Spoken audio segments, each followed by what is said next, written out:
My name is Natalie Harper. I'm 35 years old. And for a long time, I thought I understood what a healthy relationship looked like. Not perfection, not constant fireworks, just mutual respect, consistency, the quiet comfort of knowing you're someone's priority, not something they fit in when it's convenient. I'd been dating my boyfriend, Ethan Brooks, for a little over 14 months when the conversation happened. 14 months is long enough to stop trying so hard, long enough for routines to form, long enough to start imagining a future without consciously deciding to. We didn't live together, but most nights were spent at one of our places. Toothbrushes duplicated, clothes left behind, groceries bought with each other in mind. The kind of relationship where plans naturally extended past next weekend. At least that's what I thought. Ethan was charming in a subtle way, not loud, not flashy. He worked in marketing strategy, always talking about positioning, optics, narratives. He had a way of explaining things that made you feel like he'd thought them through carefully. His ex-girlfriend Lauren had been part of the story since the beginning. She's still important to me. He told me early on. We ended things, but we stayed friends. I believed him. I wasn't the jealous type. I believed adults could maintain friendships with exes under the right circumstances. But the circumstances stopped being right about 3 months ago. That's when the texts increased. Late night messages he'd smile at while we were watching movies. Lunch meetups mentioned casually, like afterthoughts. Phone calls taken in the other room because it's personal stuff. I noticed he checked his phone constantly when we were together during dinner mid-con conversation while I was talking about my day. I'd pause waiting for him to come back to me. "Sorry," he'd say, looking up with that distracted smile. "What were you saying?" And every time something in my chest tightened. Just a little more. Last Tuesday, I finally said something. We were at his place. He'd cooked pasta, the kind he knew I loved. His phone buzzed again, lighting up the table between us. He glanced at it, smiled. "Is that her?" I asked, keeping my voice neutral. "Yeah," he said easily. "She's telling me about something that happened at work. It's actually pretty funny. You talk to her a lot." He put his fork down. "Here it comes. Is this going to be a thing? I'm noticing a pattern. We're friends. Natalie. I've told you that. Friends don't text each other at 11 at night multiple times a week. She's going through some stuff. I'm being supportive." "What kind of stuff?" "Personal stuff?" He crossed his arms. "Why are you being like this?" "Like what?" I asked quietly, concerned that my boyfriend seems more emotionally available to his ex than to me. "That's not fair. I'm plenty emotionally available to you." "Are you?" I asked, "because lately it feels like I'm competing for your attention." He sighed long, dramatic. "I'm not cutting her off," he said. "She's important to me. You need to accept that." I sat there looking at him. Really? Looking. And I realized something that made everything suddenly very clear. He'd already made his choice. He just expected me to accept it. "All right," I said. He blinked. "Really?" "Yes." Relief washed over his face. He smiled. "See, I knew you'd be mature about this. That's why I love you." I stood up, picked up my bag, and said calmly, "I'll just remove myself from the situation." His smile faded. "Remove yourself? How?" "You'll understand soon." The conversation didn't end cleanly. After I said I'd remove myself, Ethan kept pressing, asking what I meant, when we'd talk again. Why I was suddenly being vague. I told him I was tired, that I needed to go home. He looked unsettled, like he sensed something shifting beneath his feet, but couldn't quite name it. I drove back to my apartment in silence, not the angry kind of silence, the kind that comes after a decision has already been made. I realized something on that drive. I wasn't furious. I wasn't jealous. I wasn't even particularly sad. I was done. There's a difference between jealousy and recognizing when you're no longer a priority. I had spent months telling myself I was being patient, mature, understanding. But patience turns into self-betrayal when it's one-sided. I sat in my car for 10 minutes after parking. The building was quiet, lights glowing and scattered, windows. Other people living their lives, carrying their own compromises, their own disappointments. I wondered how many of them were in relationships where they felt optional. When I went inside, I didn't cry. I didn't spiral. I made a decision. I wasn't going to fight for Ethan's attention. I wasn't going to compete with his ex-girlfriend. I wasn't going to explain myself into exhaustion. I was going to quietly extract myself and let the absence speak. Wednesday morning, he texted, "Ethan, are you mad?" "Me?" "No, Ethan." "Then what did you mean last night?" "Me?" "Exactly what I said." "Ethan, that's not an answer." I didn't respond. He called me during my lunch break. I let it go to voicemail, then again, an hour later. Voicemail. The text started piling up. "Can we talk? You're freaking me out. Did I do something wrong? Why are you being like this?" I went about my day like nothing was wrong. Worked, ran errands, bought groceries. Every mundane task felt strangely lighter, like I'd set down a weight I hadn't realized I was carrying. That evening, instead of going to Ethan's place like I usually did on Wednesdays, I went to the gym. 2 hours hard workout, no phone buzzing, no glancing at screens mid-con conversation. Just sweat, focus, and my own thoughts. When I got home, I cooked dinner, ate alone, put on a movie I knew Ethan wouldn't like. It felt peaceful. At 9:00 p.m., my phone lit up. "Ethan, are you coming over?" "Me? No, not tonight." "Ethan, why not?" "Me. I have some things to take care of." "Ethan, what things?" "Me. Just stuff." "Ethan, this is because of last night, isn't it?" I didn't answer. Thursday was more of the same. Minimal replies, missed calls, space. I wasn't being cruel. I wasn't playing games. I was simply matching the distance he'd been creating for months. Only now, it was intentional. That evening, I met an old friend for drinks. Someone I hadn't seen in months because I'd been so wrapped up in making my relationship work. We talked about work, about life, about nothing in particular. And the thing that struck me most was how present she was. No checking her phone, no distracted smiles at unseen messages, no half listening. "You seem different," she said halfway through the night. Lighter. "Yeah," I said. "I think I finally stopped ignoring something I should have addressed a long time ago." Friday evening, Ethan showed up at my apartment unannounced. I'd just gotten home from work when I heard the knock. Sharp. Insistent. When I opened the door, he looked wrecked. Red eyes, smudged makeup residue from where he'd clearly rubbed his face. The confident calm he usually carried was gone. "We need to talk," he said. I stepped aside and let him in. He sat on my couch, hands clasped together like he was bracing himself. "What's going on?" he asked. "Why are you shutting me out?" "I'm not shutting you out," I said evenly. "I am doing exactly what I said I would." What does that even mean? It means I'm not going to stay in a relationship where I'm constantly competing with your ex for emotional space. You're not competing. "I am," I said. "Every time we're together and she's texting you. Every time you take her calls in another room. Every time I feel like I'm interrupting something more important." He stared at the floor. "I didn't realize it bothered you this much." "I told you on Tuesday. You said you accepted it." "I accepted that you weren't going to change," I said, "and I accepted what that meant for me." His face drained of color. "So, you're breaking up with me."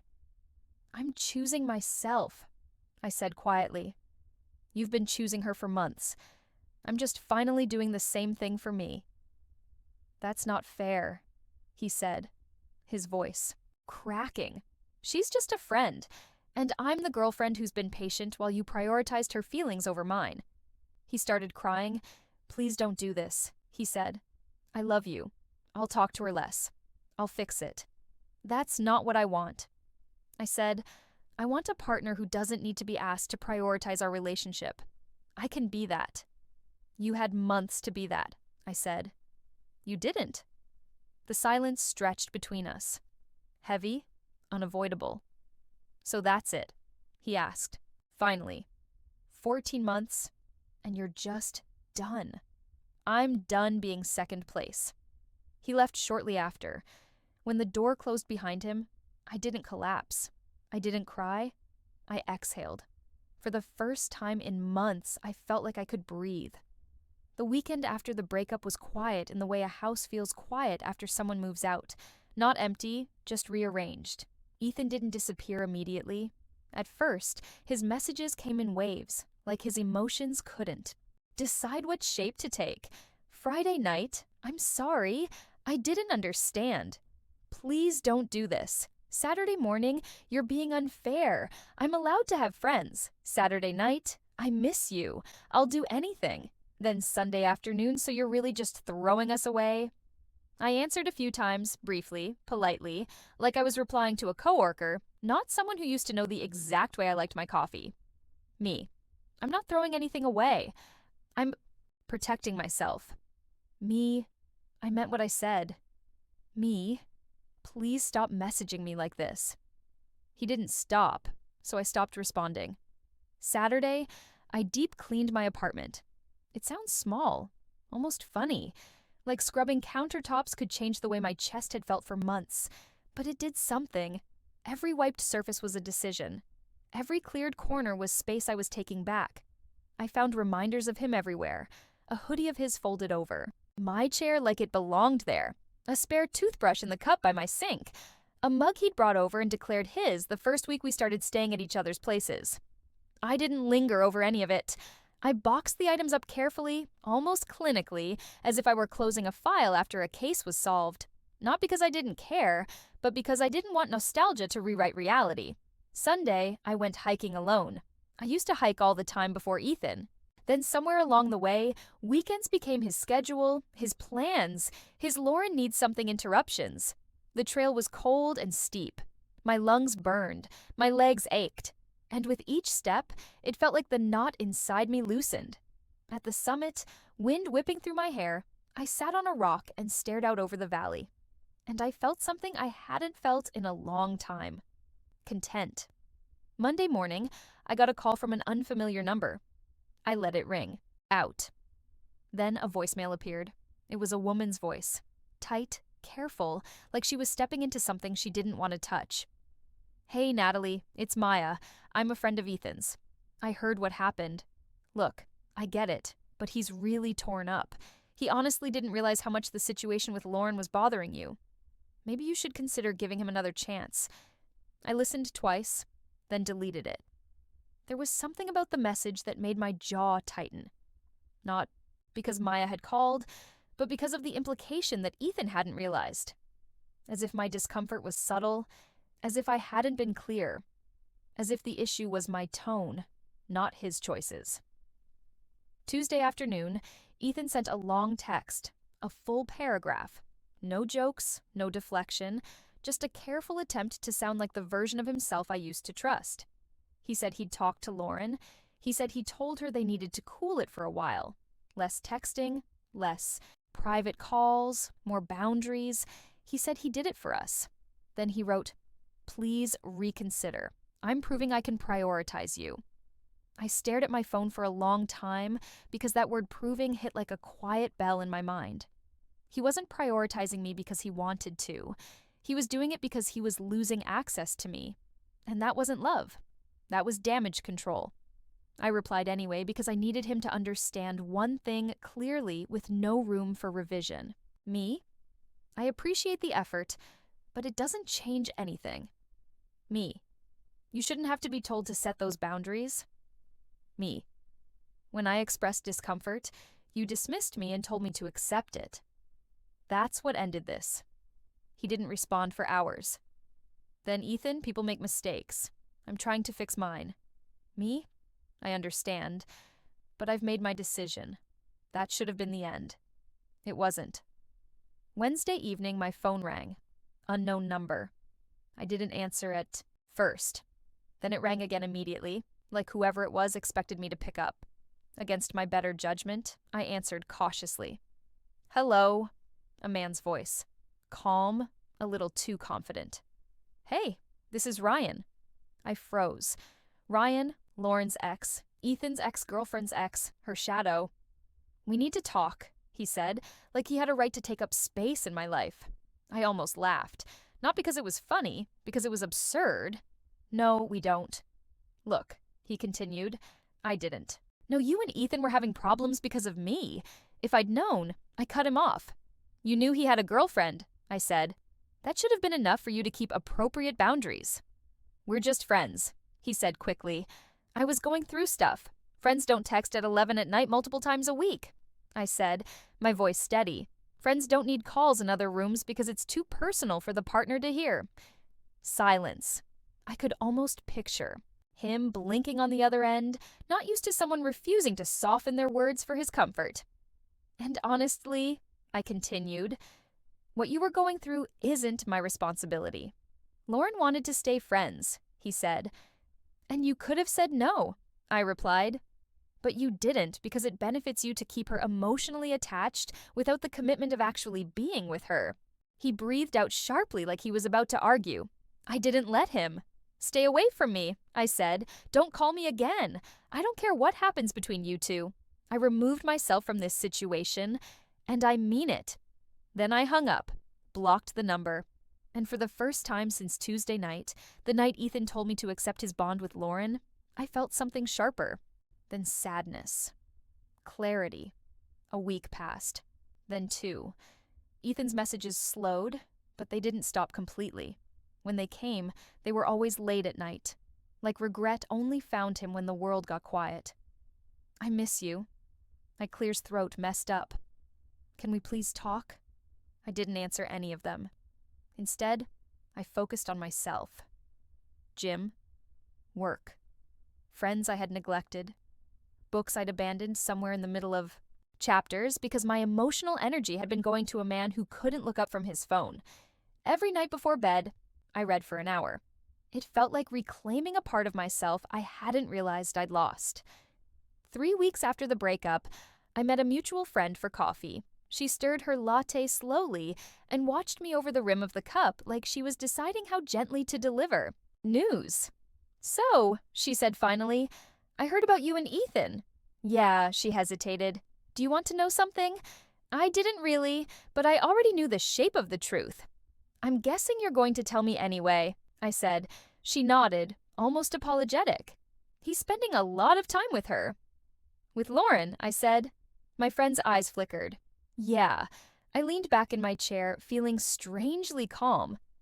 Makes sense, I said. You're not bothered, she asked like she expected anger or heartbreak. Why would I be? I said quietly. I removed myself. She watched me for a beat, then sighed. For what it's worth, she said, I think you made the right call. He's been different since Lauren came back into his life. Not in a good way. How so? Unavailable, she said. Always on his phone. Cancels. Plans. Shows up late. It's like he can't see how much he's prioritizing her over everyone. A cold satisfaction settled in.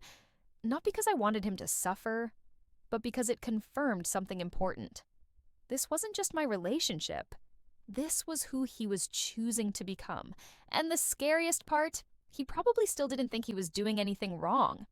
I finished my coffee and looked out the window at people walking by, living their lives. Some of them happy, some of them unaware they were about to become someone's second place.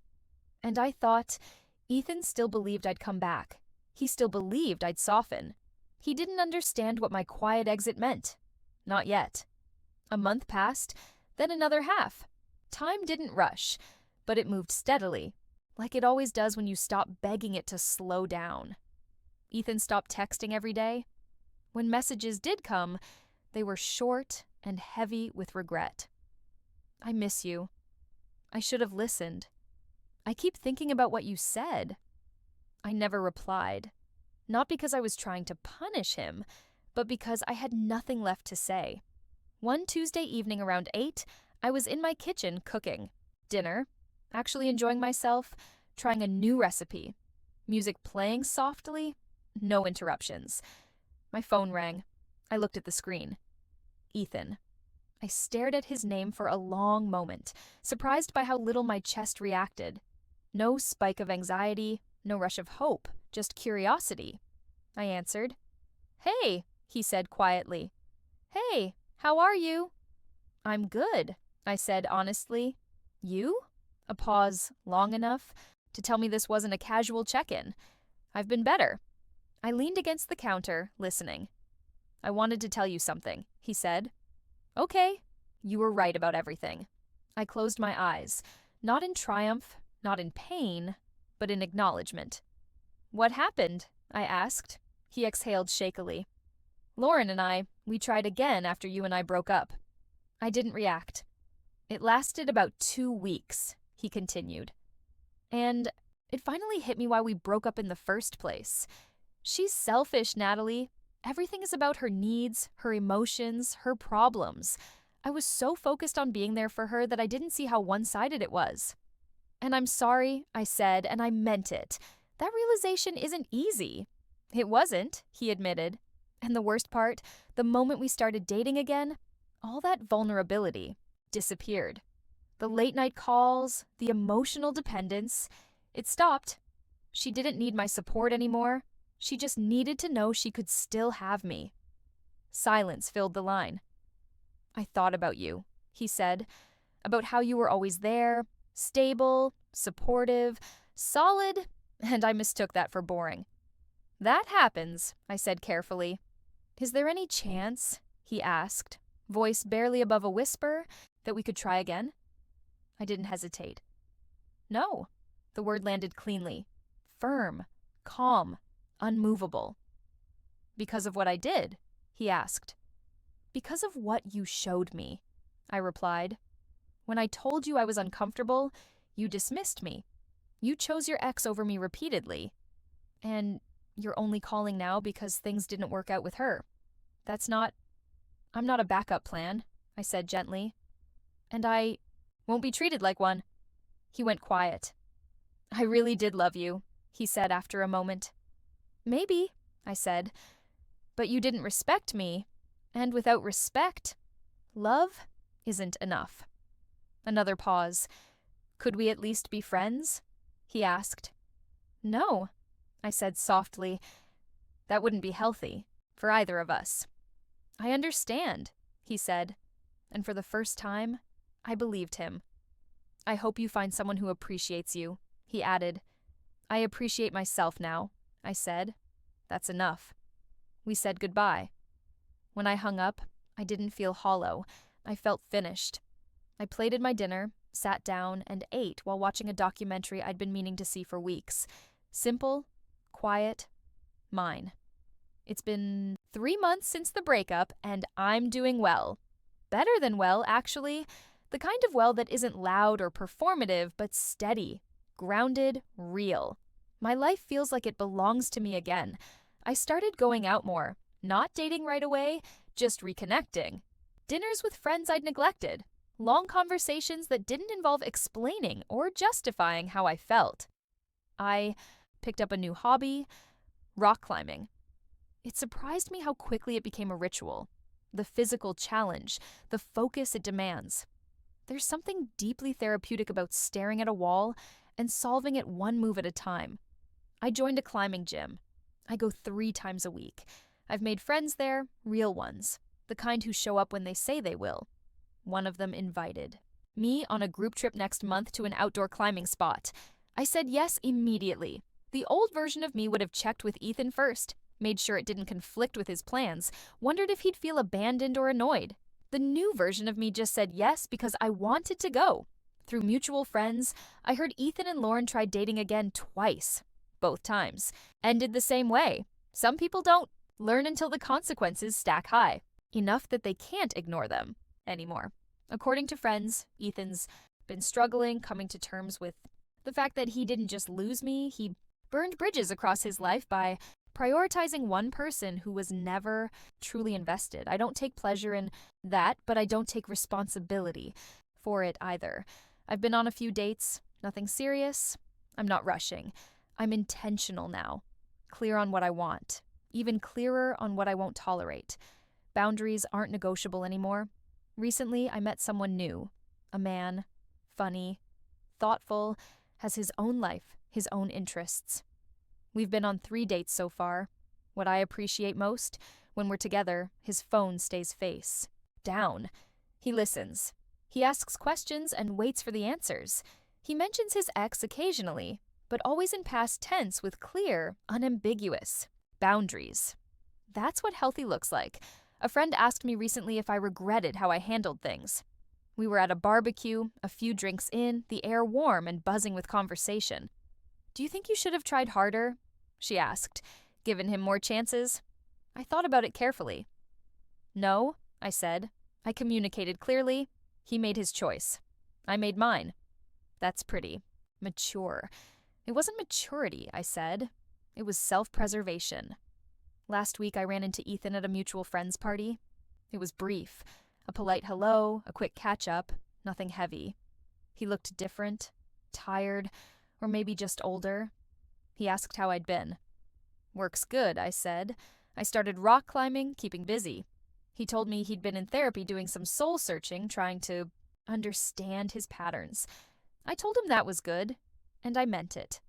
The thing about removing yourself from a toxic situation is this: people don't realize how serious you are until you're already gone.